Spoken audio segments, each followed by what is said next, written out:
Hello everybody, and welcome to this episode of Van Life. This is episode 2, technically, the second half of part 2. The first half was kind of just measurements and whatnot. Today we're actually going to get into the build. So the first thing we've got to do is get the framing down. And for the framing, I watched another YouTuber do this as well.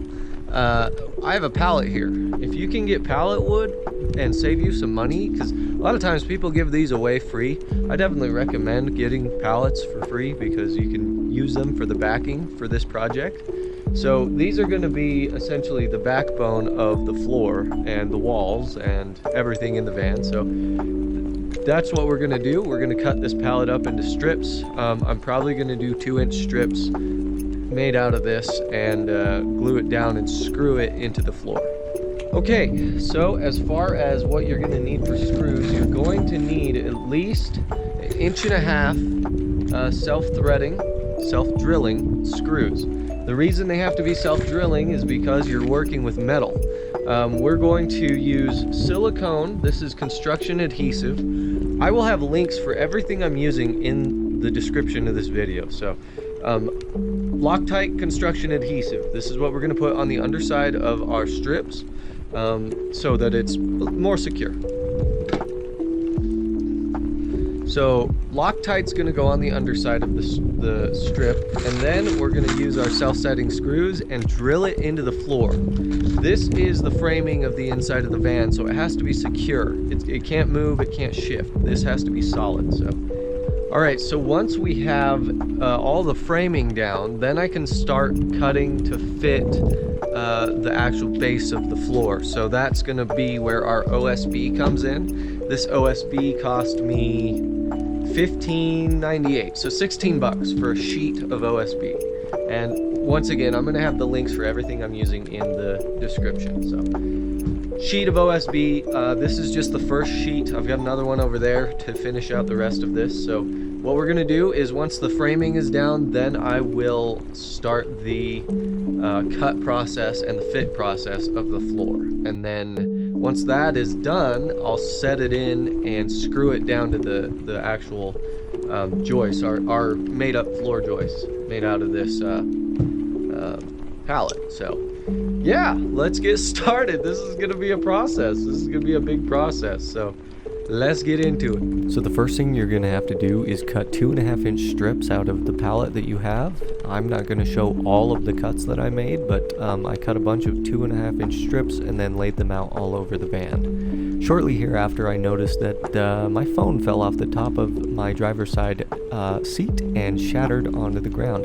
I didn't notice it till later, but it happened right here.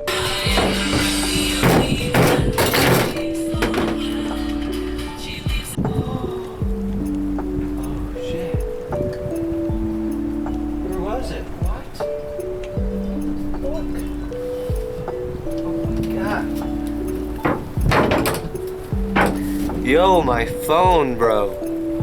Look at that. Holy shit.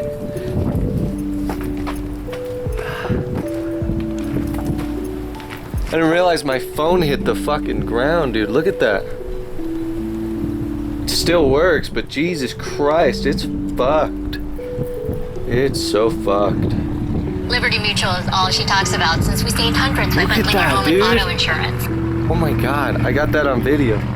Be using it much for calling. Anyway, fuck, that sucks. I guess the rule of thumb is don't have your fucking phone in the air. Alright, so most of the floor is down. What I'm going to do now is actually start putting some sheeting in. But I started cutting it and I realized, well, I better record this for the vlog so, you know, we can get it all in one video. With that being said, let's jump over to the cut table and I'll tell you what we're doing. Alright, so I have a 7/16 sheet of OSB right here, and with the measurements that we measured out the other day, we are going to measure out the floor and cut it. I've already started, but I kind of forgot the vlog, so here we are. We've got to start by cutting out pieces that we're not going to need.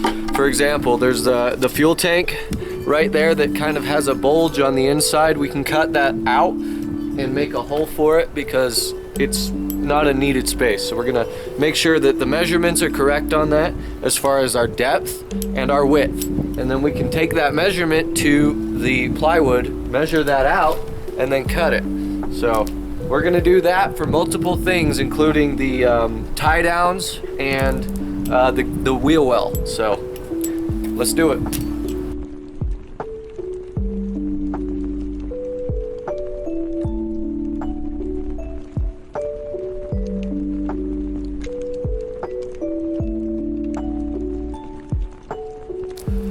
All right, as you can see, we're losing a little bit of daylight, so I'm gonna try and hurry. We're also running out of battery, and that's about to die, so I just want to explain real quick.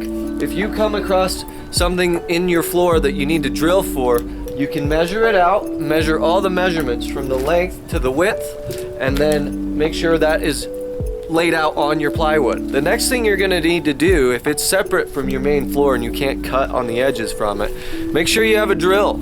This is a very handy, very handy tool when it comes to something like this, because you can drill holes in the corners of each of those measurements, allowing you to get your jigsaw in the hole and cut a little more precisely.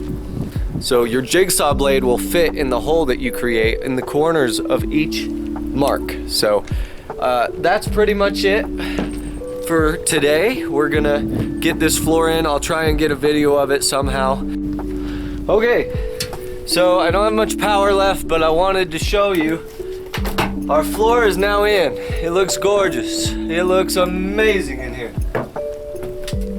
And I say our floor is in. Part of our floor is in. It's not completely in, but this is kind of gonna give you a general idea of what this is gonna look like in the long run. We'll have better light later, but so far, that's pretty good, dude. There it is. There's one down. It's been an eventful day, so broke my phone and a lot's going on. So with that being said, thank you for watching. Stay awesome, stay safe, and rock on, and we will see you next time. Bye-bye.